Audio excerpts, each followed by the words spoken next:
Let's start with what most people are seeing: a rebound in software, a surge in AI optimism, record highs in selective tech.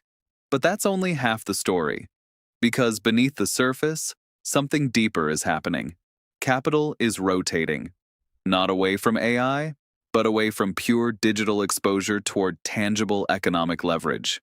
Infrastructure, energy, commodities, defense, physical capital. The mountain graphic is symbolic. On the left, abstract networks, algorithms, models. On the right, hard rock, copper veins, energy pipelines. Markets are climbing toward tangible moats. The AI rally isn't just about intelligence. It's about where intelligence creates bottlenecks. And bottlenecks are monetized through physical assets. That is the beginning of the new economic order. This market is being pulled by three forces simultaneously. First, policy and sovereign narrative. The Golden Age rhetoric promises growth, affordability, stability. But tariffs remain, industrial policy remains, structural friction remains. Second, the tech rebound. Software staged a relief rally. Why?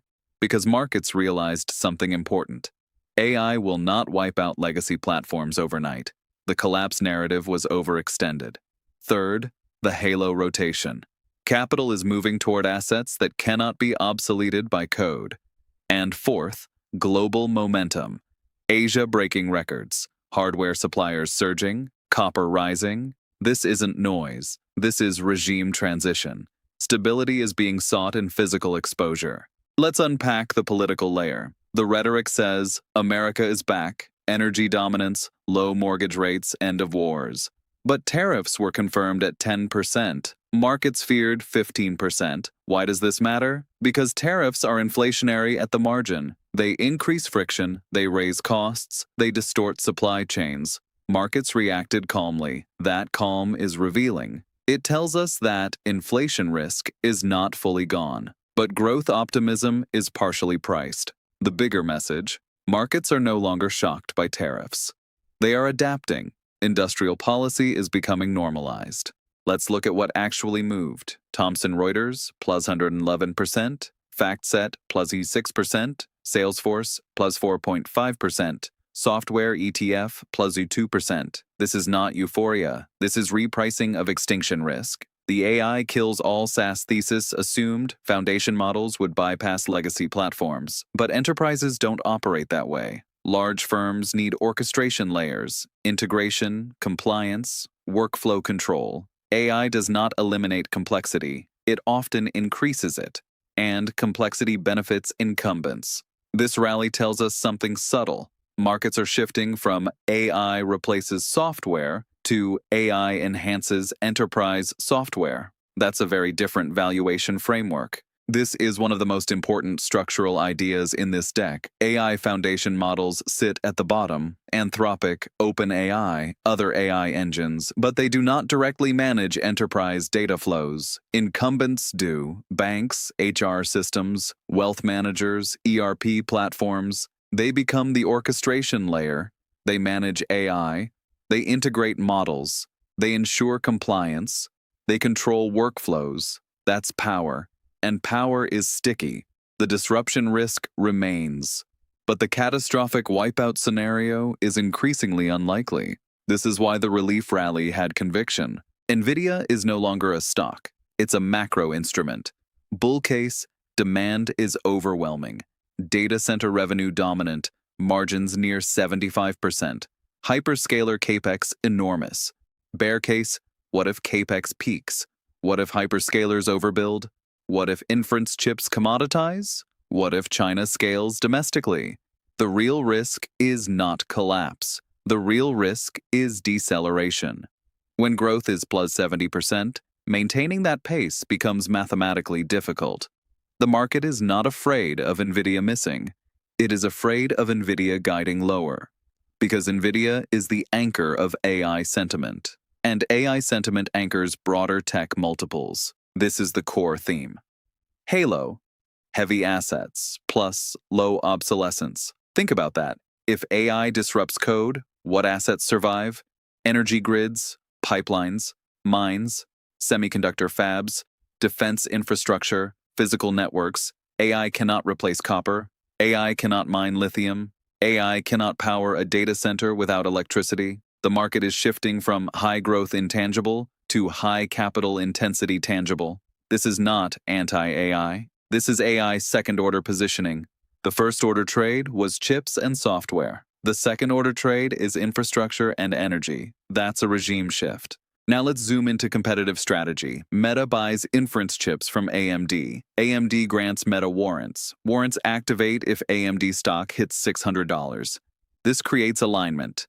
Meta benefits if AMD wins. AMD benefits if Meta scales.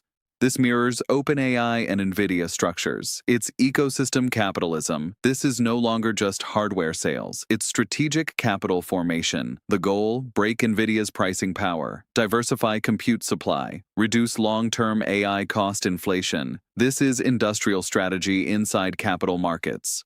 Kospi up 44% YTD. Nikkei near records, driven by SK Hynix. Driven by Samsung, driven by hardware demand, copper rising. Why copper? Because AI requires data centers. Data centers require power. Power requires copper. Hardware supply chains are global. AI is not a Silicon Valley story. It's a Korea, Taiwan, Japan story. Capital is chasing hardware bottlenecks. That's global contagion. But for now, it's bullish contagion. Now, look at cross-asset signals. Oil at 7-month highs. Driven by Iran tension, gold up, silver up, Bitcoin above 65K. Markets are pricing escalation risk, even as rhetoric suggests de-escalation. This is interesting. The AI rally is occurring alongside geopolitical hedging. That tells us investors are not blindly optimistic. They are barbell positioning. AI upside, geopolitical hedge, inflation hedge. That's sophisticated capital behavior. Copper up. Goldman Sachs CapEx basket outperforming, ASML, Safran, LVMH, Air Liquide. What do these have in common? Capital intensity, high barriers to entry, physical infrastructure. Europe is not competing on software scale. It's competing on industrial leverage. Tariff risks easing for steel and aluminum provide margin stability. The message: the global response to AI is physical investment. Tim's deleveraging path is dramatic. Net debt reduced from 23.7B to 6.9B. Stock doubled, buybacks resumed, operational efficiency rising. Markets are rewarding capital discipline. In a regime of higher real rates, debt reduction is alpha. AI increases capital intensity. Capital intensity rewards strong balance sheets. This is micro reflecting macro. Monte dei Paschi privatization. Government stepping back, Goldman Sachs expanding presence in Milan, political withdrawal, institutional capital entry. That signals normalization. Markets love normalization. Reduced political interference, greater institutional depth. That strengthens Europe's capital architecture. Warner, Paramount, Netflix, scale wars in media, Stripe at 159B valuation, rumors around PayPal, fintech consolidation. In capital-intensive regimes, scale matters more. AI increases fixed costs. Fixed costs reward large players. Smaller firms struggle. This is consolidation phase. 3 variables to monitor: NVIDIA guidance, inflation data, Iran escalation. The final message: the market is expensive. It's searching for excuses to sell. But the rise of halo assets creates a structural safety net.